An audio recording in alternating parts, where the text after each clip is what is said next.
Philemon పత్రిక ఒక చిన్న పత్రికే కానీ మనకి విలువైన పాఠాలు, ఎన్నో పాఠాలని చూపించగల పత్రిక అది పౌలు చెరసాలలో ఉండి చెరసాలలో తనకు పరిచయం అయ్యి పౌలుకి పరిచారకుడిగా మారినటువంటి ఒనేసిమును గురించి ఫిలేమోనుకు రాసినటువంటి ఉత్తరం. ఓ రకంగా ఆలోచిస్తే అది వాళ్ళ పర్సనల్ లాగా ఉంటుంది. ఆ ఒనేసిముకి సిఫారసు చేస్తూ అతని విషయమై పౌలు ఫిలేమోనుకు కొంత సమాచారం చెప్పినట్లుగా అందులో మనకి మ్యాటర్ ఉంటుంది. అయితే ఆయన జైల్లో ఉండి ఈయనకు రాసినటువంటి ఆ చిన్న ఉత్తరాన్ని పరిశుద్ధాత్మ దేవుడు పనిగట్టుకొని తన పరిశుద్ధ గ్రంథంలో ఉన్న 66 పుస్తకాల్లో అది ఒకటిగా ఎందుకు చేర్చాడు అంటే దానికి చాలా మ్యాటర్ ఉంది. అంటే చిన్న విషయం కాదు, అందులో ఉంది. మొత్తానికి ఏదో మనం నేర్చుకోదగ్గ విలువైన పాఠం ఒకటి కాదు, అనేక పాఠాలు అందులో ఉన్నాయి. సహజంగా ఫిలేమోను పత్రిక చిన్నది కాబట్టి ఏముందిలే అనుకుంటారు. కొంతమంది చిన్నది కనుక త్వరగా చదవడానికి కూడా ఇష్టపడతారు. చదవటం కాదు, అందులో ఉన్న పాఠాన్ని కూడా మనం గుర్తించగలిగితే ఎంతో మేలు. ప్రభు చిత్తం అయితే ఆ ఫిలేమోను పత్రికలో ఉన్న పాఠాలు ఒకటొకటిగా మనం నేర్చుకుందాం. మెట్టుకి ప్రారంభ వచనం నుంచి 7వ వచనం వరకు ఫిలేమోనుకు రాసినటువంటి ఉత్తరంలో ప్రారంభం ఆశీర్వచనం, ఆ తర్వాత వచనాలన్నింటిలో దాదాపు 5 వచనాలు అతడి ప్రేమను గురించి, విశ్వాసాన్ని గురించి, పరిశుద్ధుల విషయంలో అతనికి ఉన్న ఆసక్తిని గురించి ప్రశంసించి పౌలు దాదాపు ఉన్నదే చిన్న పత్రిక అయితే అందులో దాదాపు 7 వచనాలు ఆయన ఆశీర్వదించి, ఆయనను తలపోసుకొని గుర్తించి, ప్రశంసించి, ప్రోత్సహించి మాట్లాడిన వచనాలే దాదాపు 7 వచనాలు. అంటే 5 వచనాలు అక్కడ ఆక్రమించున్నాయి. నా పాయింట్ ఏంటంటే, నువ్వు రాసిందే చిన్న లెటరు. ఈ చిన్న లెటర్లో అంతటి ప్రశంస అవసరమా? ఒక్కసారి మీరు చూడండి. మళ్ళీ చదువున్నాను. క్రీస్తు యేసు ఖైదీ అయిన పౌలును, సహోదరుడైన తిమోతియును, మా ప్రియుడును జతపనివాడునైన ఫిలేమోనుకును, మన సహోదరుడైన అఫియాకును, తోడి యోధుడైన అర్కిపునకును, నీ ఇంట ఉన్న సంఘమునకును శుభమని చెప్పి వ్రాయునది. రైట్, ఇంతటితో 2 వచనాలు అయిపోయింది. నీకు శుభమయ్యా అన్నాడు. మన తండ్రి అయిన దేవుని నుండి, ప్రభువైన యేసుక్రీస్తు నుండి కృపయు సమాధానమును మీకు కలుగును. 3వ ఆశీర్వచనం సమాధానం. ఓకే, నీ ప్రేమను గూర్చియు, అక్కడ నుంచి మొదలు పెట్టాడు. ఇక 4వ వచనం నుంచి నీ ప్రేమను గూర్చి, ప్రభువైన యేసు ఎడలను సమస్త పరిశుద్ధుల ఎడలను నీకు కలిగి ఉన్న విశ్వాసమును గూర్చియు, నీ ప్రేమను గురించి ప్రభు అయిన యేసుక్రీస్తునందు సమస్త పరిశుద్ధుల యందు నీకు కలిగి ఉన్న విశ్వాసాన్ని గురించి నేను విని నా ప్రార్థనల యందు నీ నిమిత్తము విజ్ఞాపనము చేయొచ్చు. ఫిలేమోను యొక్క ప్రేమను మరియు విశ్వాసాన్ని ఎత్తి ఇక్కడ మాట్లాడాడు. ప్రభు అయిన యేసునందు సమస్త పరిశుద్ధుల యందు నీ కలిగి ఉన్నటువంటి విశ్వాసం, అలాగే నీ ప్రేమ, వాటి గురించి నేను విని నా ప్రార్థనల యందు నీ నిమిత్తం విజ్ఞాపన చేస్తూ ఎల్లప్పుడూ నా దేవునికి కృతజ్ఞతాస్తుతులు చెల్లించుచు, క్రీస్తును బట్టి మీ యందున్న ప్రతి శ్రేష్టమైన వరము విషయమై నీవు అనుభవపూర్వకముగా ఎరుగుట వలన ఇతరులు నీ విశ్వాసమందు పాలివారగుట అనున్నది కార్యకారి కావాలినని వేడుకొనుచున్నాను. సహోదరుడా, పరిశుద్ధుల హృదయములు నీ మూలముగా విశ్రాంతి పొందినందున, అదిగో సహోదరుడా, పరిశుద్ధుల హృదయాలు నీ మూలముగా విశ్రాంతి పొందినాయి. నీ ప్రేమను బట్టి నాకు కూడా విశేషమైన ఆనందం, ఆదరణ కలిగింది. మొత్తానికి ఫిలేమోను ప్రభునందు విశ్వాసం ఉంచటమే కాకుండా ఆయనను అనుసరించి ఆయన ప్రేమ, ఆయన పిల్లల పట్ల కూడా ప్రేమ మరియు విశ్వాసం వ్యక్తపరిచాడు. అంతేకాకుండా పరిశుద్ధులకు మొత్తానికి ఏదో తన వంతుగా ఉపచారం చేశాడు. ఇంతకీ ఏం ఉపచారం చేశాడనేది వివరంగా రాయబడలేదు, కానీ నువ్వు చేసినటువంటి కార్యాల వల్ల పరిశుద్ధుల హృదయాలు విశ్రాంతి పొందినాయి అన్నాడు. అంటే విశ్రాంతి పొందినాయి అంటే అంతకుముందు ఏం జరుగుతుంది? వాళ్ళకి ఇబ్బంది కలుగుతుంది, ఏదో శ్రమ కలుగుతుంది, సమస్య కలుగుతుంది. నువ్వు జోక్యం చేసుకోవటం వల్ల అవన్నీ తీరి వారికి విశ్రాంతి దొరికింది.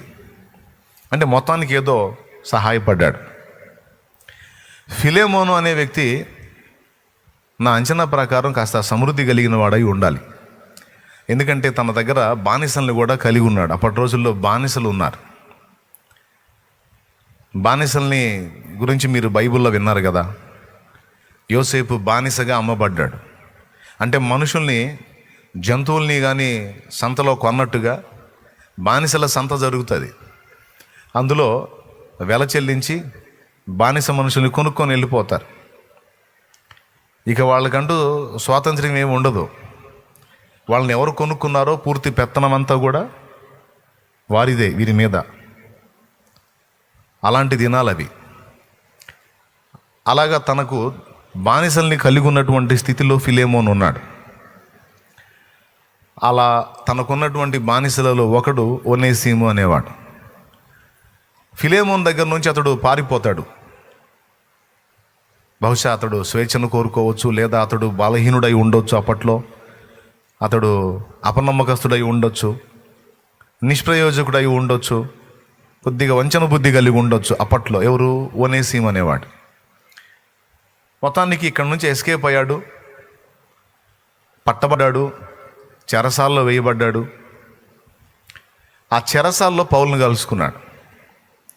తర్వాత పౌలు మాటల ద్వారా, పౌలు ప్రవర్తన, పౌలు ఉపదేశం ద్వారా అతడు మార్పు చెంది, మారు మనసు పొంది మంచివాడయ్యాడు. ఆ కింది వచనాలు అంటాడు, మునుపు నీకు అతడు నిష్ప్రయోజకుడు కానీ ఇప్పుడైతే నీకును నాకును కూడా అతడు ప్రయోజనకరమై ఉన్నాడు అంటాడు. అంతకుముందు పనికిమాలినోడే, కానీ ఇప్పుడు మన ఇద్దరికి కూడా అతడు ఉపయోగపడేవాడు. 11వ వచనం, అతడు మునుపు నీకు నిష్ప్రయోజనమైన వాడే కానీ ఇప్పుడు నీకును నాకును ప్రయోజనకరమైన వాడాయను అన్నాడు. అట్లా తయారు చేశాడు ఈయన. ఒక్కొక్క వచనంలో నుంచి బోల్డంత పాఠం ఉంటుంది. అయ్యా, నీ దగ్గర నుంచి వచ్చేటప్పుడు నిష్ప్రయోజనమైన వాడే అయి ఉండొచ్చు, నీకు కూడా బాధ కలిగించి ఉండొచ్చు, అందుకే నువ్వు కంప్లైంట్ చేసి ఉండొచ్చు, వాడిని అరెస్ట్ చేసి ఉంటారు, లోపల వేసేసారు. అయితే ఇప్పుడు విడుదల పొందుతున్నాడు, నా దగ్గరికి వచ్చాడయ్యా, నేను కలుసుకున్నాను. మునుపు నిష్ప్రయోజనమైన వాడు, పనికిరాని వాడు, పనికిమాలిన వాడు ఇప్పుడు పనోడయ్యాడయ్యా అని చెప్తున్నాడు. పనికి రాని, పనికి మాలిన ముడిసరుకు లాంటి ఒనేసిముని ప్రయోజకుడుగా తీర్చిదిద్దిన ఘనుడు అపోస్తలుడైన పౌలు. అక్కడో పాఠం ఉంది. దేవుడు మనకి అనుగ్రహించేటువంటి వ్యక్తులు కానీ, సేవకులైతే దేవుడు అనుగ్రహించేటువంటి విశ్వాసులు కానీ, లేదా కుటుంబ జీవనానికి వచ్చేటప్పటికి మన కడుపును పుట్టిన పిల్లలు కానీ, మనం కట్టుకున్నవారు కానీ, కొంతమందిని గురించి తరచుగా మనం ఈ మాటలు మాట్లాడతాం. కొంతమంది సేవకులు అంటారు, మా విశ్వాసులు ఒట్టి పనికిమాలినోళ్ళండి అని. అవునండి, ఒట్టి పనికిమాలినోళ్ళండి. వాళ్ళన్నీ వింటూ ఉంటారు కానీ వాళ్ళు మారరు, ఏం లేదండి. వాళ్ళన్నీ వింటారు, నా బాధలన్నీ చూస్తారు కానీ వాళ్ళు ఏ విధమైనటువంటి ప్రేమను కనపరచరండి. మా వాళ్ళు ఒట్టి పనికిమాలినోళ్ళు, దద్దమ్మలండి అని విశ్వాసుల్ని తిట్టేటువంటి సేవకులు ఉన్నారు. కొంతమంది భార్యను తిడతారు, మా ఆవిడ ఉందండి ఒట్టి దద్దమ్మండి, నా కర్మగాలు చేసుకున్నాను, పనికిమాలింది అంటారు. కొంతమంది కాస్త అమాయకంగా ఉండే భర్తను తిడతారు, ఏం చేద్దామండి, ఇట్లాంటి వాడు దొరికాడు నా ప్రాణాన్ని తినటానికి. నేను ఒకటి చేయమంటే ఒకటి చేస్తాడు, నా మైండ్ అంతా పాడు చేశాడు, పెడతాడు, నా కర్మగాలు చేసుకున్నాను, నేను ఏం చేద్దామండి అని కొంతమంది భార్యని, కొంతమంది భర్తని, కొంతమంది పిల్లల్ని ఏం చేద్దామండి, ఇట్లాంటి వాడు పుట్టాడు నా కడుపున, ఇట్లాంటిది పుట్టింది నా కడుపున. మరి ఏంది, మా అటుపక్క చూసినా ఇటుపక్క చూసినా అందరూ తెలివైన వాళ్ళు, మేధావులు, మరి ఇదేందో ఇట్లా పుట్టింది, పిచ్చిది పుట్టింది నా కడుపున, ఈ పిచ్చోడు పుట్టాడు నా కడుపున అని తిడుతుంటారు సహజంగా. బహుశా మిమ్మల్ని కూడా అట్లా ఉండొచ్చు, కొంతమందిని అట్లాంటి మాటలు కూడా మీరు పడి ఉండొచ్చు. అట్లాగా అలాగే తమ దగ్గర పనిచేసేటువంటి వర్కర్స్ను కూడా కొన్నిసార్లు ఇలానే అభ్యంతరపడతాం ఉంటాం. మీరైనా నేనైనా కొన్నిసార్లు వాడు చెప్పింది చేయకుండా సోది చేష్టాలు చేస్తూ ఉంటే చిరాకు పుట్టి మనం కూడా తిట్టుకుంటూ ఉంటాం. ఆ కర్మగాలు దొరికాడు నా ప్రాణానికని. సంఘంలో విశ్వాసులైనా, కుటుంబంలోని వ్యక్తులైనా, నీ దగ్గర పనిచేసేటువంటి పనివారైనా ఎవరైనా, దేవుని బిడ్డ గుర్తుపట్టు, అన్నీ సిద్ధపరిచి మలచిన రాళ్ళని దేవుడు నీకు ఇవ్వడు, ముడిరాళ్లనే నీకు ఇస్తాడు. ముడిరాళ్లని నీకు ఇస్తాడు. షేపులు లేని గుండ్రాళ్ళలాంటి రాళ్లనే నీకు ఇస్తాడు. ఇక్కడ నీ పనితనం వ్యక్తం కావాలి. ఆ ముడిరాళ్ళని ఒక షేపులోకి చెక్కి ఒక వరుసలో వాటిని ఉంచి నిర్మాణం జరిగించుటయే నాయకుడి పనితనం. అన్ని విధాలా మలచబడినటువంటి వ్యక్తులు మనకు దొరక్కపోవచ్చు, అన్ని విధాలా సిద్ధపరచబడినటువంటి వ్యక్తులు మనకి దొరక్కపోవచ్చు. కానీ ఒక క్రైస్తవుడి విధానం, ఒక దేవుని సంబంధి విధానం ఎలా ఉండాలంటే ఒక అద్భుతమైన పాఠం. ఎంత పనికిమాలినోళ్ళు, పనికిమాలింది, పనికిమాలిన విశ్వాసులు, పనికిమాలిన సంఘం, అట్లాంటిది ఇట్లాంటిది అని అనుకోవటం మన పనికిమాలినతనం, అది మన చేతగానితనం. వాళ్ళని వ్యర్థులు, దద్దములు, చేతగానోళ్ళు, పనికిమాలినోళ్ళు అనుకునే కంటే వాళ్ళని సరైన రీతిని చెక్కలేకపోయినందున అది మన పనికిమాలినతనం అనేది గుర్తిస్తే ఎంత బాగుండు. మళ్ళీ చెప్తున్నా, దేవుడు మనకి ముడిరాళ్ళని ఇస్తాడు. ఆ ముడిరాళ్ళనే మనం కష్టపడి చెక్కుకొని ఒక దారిలోకి తీసుకొని రావాలి. ఫిలేమోన్ దగ్గర ఒనేసిం ఉన్నాడు, కానీ అతడు చెక్కబడలేదు. ఫిలేమోను మంచోడే, ఆత్మీయుడే, భక్తిపరుడే, పరిశుద్ధులకు ఉపచారం చేసేవాడే. కానీ ఫిలేమోన్ దగ్గర ఉన్నటువంటి ఒనేసిం మాత్రం చెక్కబడలేదు. అతడు నిష్ప్రయోజకుడై ఉన్నాడు. కానీ అతడు ఇప్పుడు పౌలు దగ్గర చేరాడు. పౌలు దగ్గర చేరిన తర్వాత అతడు చెక్కబడ్డాడు. పౌలు అతనితో మాట్లాడాడు. పౌలు సహవాసంలో, పౌలు సహజీవనంలో అతడు ఒక సుందరమైన ఆకారానికి వచ్చేశాడు. ఈ మాటను చెప్తాడు, మునుపు నీకు నిష్ప్రయోజనమైన వాడు ఇప్పుడు నీకు నాకు కూడా ఉపయోగపడే మంచి పాత్ర అయ్యాడు. ఫిలేమోను, మనందరం లోకంలో ఉన్నప్పుడు జీవం గల దేవుడు ప్రభువైన యేసుక్రీస్తు కూడా మనల్ని చూసినప్పుడు అంతా మన సరుకంతా ముడిసరికే. ఏ ఒక్క చెట్టు కూడా సరిగా పండే చెట్టు లేదు, ఫలించే చెట్టు లేదు, మొత్తం వైనం చేసేయచ్చు కదా అన్నాడు పరలోక తండ్రి. అప్పుడు యేసయ్య ఏమన్నాడు, నేను జోక్యం చేసుకుంటున్నాను, నేను వారి కోసం కష్టపడతాను. ఈరోజు ఆ సమూహం అంతట్లో, భూమి మీద ఉన్న మానవ జాతి అంతట్లో అంత పనికిమాలిన వారై, త్రోవ తప్పిన వారై, దేవుని వెతకుండా చెడిపోయిన వారై ఉన్న వాళ్ళలో నేను ఎంటర్ అవుతాను. వాళ్ళలో నుంచి కొంతమందిని ప్రత్యేకిస్తాను, వాళ్ళని నేను సిద్ధపరుస్తాను తండ్రి. నిష్ప్రయోజనమైన పనికి మాలిన వారుగా ఉన్న వారిని నేను పనివాళ్ళుగా తీర్చిదిద్దుతాను. యేసు ప్రభు శిష్యుల్ని మీరు చూడండి, ఒక్క వ్యక్తికి సరైన క్వాలిటీస్ కనపడవు మనకి. ఒక ఆయనకేమో తొందర ఎక్కువ, ఇంకొక ఆయనకేమో అనుమానాలు ఎక్కువ. ఇద్దరు ఉన్నారంటే వాళ్ళ టైట్లే ఉరిమెడివారు, అంటే చిన్నదానికి పెద్దానికి ఎదుటి మీద దూకుతూ ఉంటాను అనమాట. ఉరిమెడివారు. ఒకడు ఉంటేనేమో సొమ్ము సంచిలో సరుకు వాడి జేబులో వేసుకుంటుంటాడు. ఇంకొక ఆయన ఉంటేనేమో విశ్వాసిలాగే కనపడతాడు కానీ అంటుంటాడు ఆయన. 12 టైపుల్లో కనపడతారు కొంచెం మీరు వెతికితే. సరైన క్వాలిటీస్లో ఒక్కడు కూడా మనకు కనపడ్డాం. యోధాను మినహాయిస్తే ఈ 11 మందిని ఎంత అద్భుతంగా చెక్కాడంటే, ఈరోజు ప్రపంచవ్యాప్తంగా సువార్త విస్తరించడానికి నాంది పలికిన వారు ఆ 11 మందే. సిలువలో ప్రాణం పెట్టక మునుపు వాళ్ళతో మాట్లాడి వాళ్ళని సిద్ధపరచడం మొదలుపెట్టాడు. సిలువలో ప్రాణం పెట్టి తిరిగి లేచిన తర్వాత కూడా వాళ్ళు వదిలిపెట్టలా.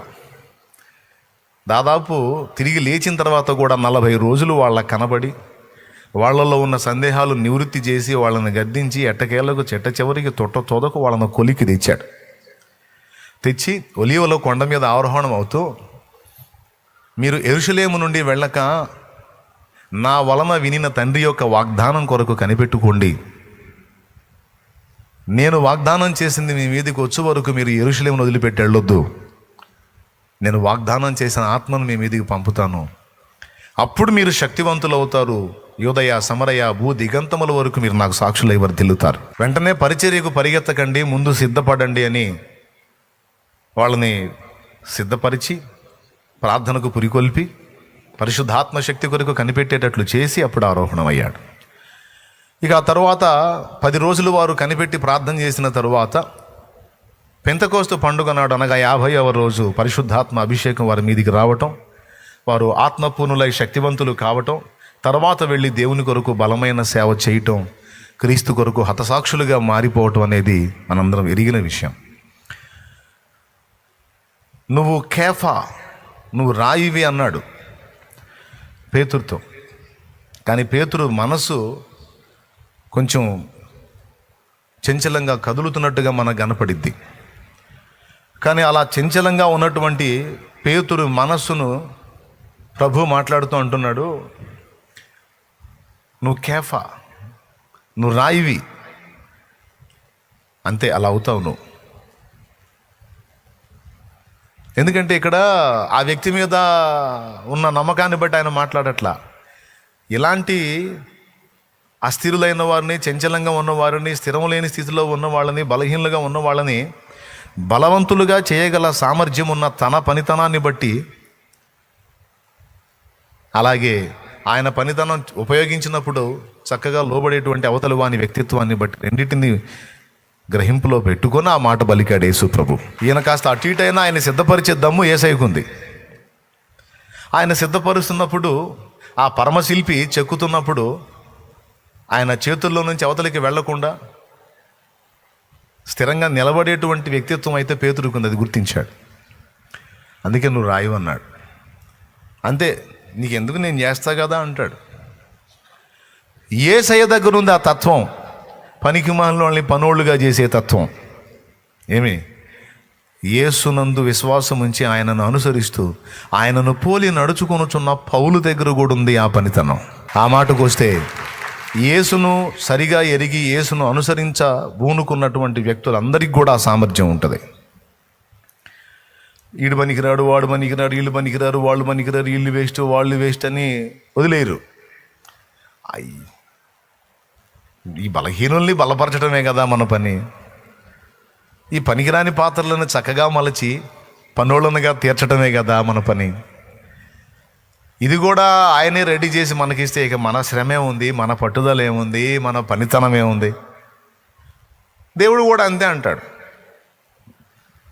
ఓ దైవజనుడు అన్నాడు, మా ఊరు ఒట్టి పనికిమాలినూరు, ఆ ఊర్లో ఉన్న మా సంఘంలో విశ్వాసులు ఇంకా పనికిమాలినోళ్ళు అన్నాడు. వాళ్ళ పనికిమాలినతనం ఎంత చీతలపడుతుందంటే నాకు అసలు ఆ ఊరే వదిలేసి వెళ్ళిపోదాం అనిపిస్తుంది. ఎందుకంటే అందరూ చెడిపోయిన వాళ్ళే. ఏదన్నా మంచి ఊరు చూసుకొని వెళ్ళి సేవ చేద్దాం అనిపిస్తుంది అంటే నేనంటాను, మంచోళ్ళు ఉన్న ప్రదేశంలో నువ్వు చేసేది ఏముంది? వాళ్ళు ఆల్రెడీ మంచోళ్ళు కదా. మంచోళ్ళ దగ్గర నువ్వు చేసేది ఏముంది? చెడిపోయిన వాళ్ళని రక్షించమనే కదా నీకు నాకు దేవుడు పని అప్పచెప్పాడు. బలహీనుల్ని పట్టుకొని వాళ్ళని చేతబట్టి వాళ్ళని బలపరచమనే కదా ప్రభు నీకు నాకు చెప్పాడు. నీచులైన వారిని, అస్థిరులైన వారిని, చంచల బుద్ధి గల వారిని, స్థిరం లేని వాళ్ళని చేతబట్టి వారిని స్థిరులుగా తీర్చిదిద్దమనే కదా ప్రభు నీకు నాకు పని అప్పచెప్పాడు. ఆ పనికి మనం పూనుకుంటే కావలసిన చేయూత ప్రభు అందిస్తాడు మనకి. కొన్నిసార్లు విసుగు వచ్చింది. ఎన్నిసార్లు చెప్పినా వాళ్ళలో మార్పు రానప్పుడు, ఎన్నిసార్లు చెప్పినా వాళ్ళు దిద్దుకోనప్పుడు ఒక రకమైన విసుగు వస్తుంది. అయినా వదలకూడదు.